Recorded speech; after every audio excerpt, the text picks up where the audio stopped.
Thank you for the time and resources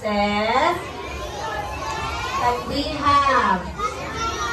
Thank you for the good health and blessings that we receive. We also thank our mommy, our daddy, for helping us with our party and preparing our food and our gifts.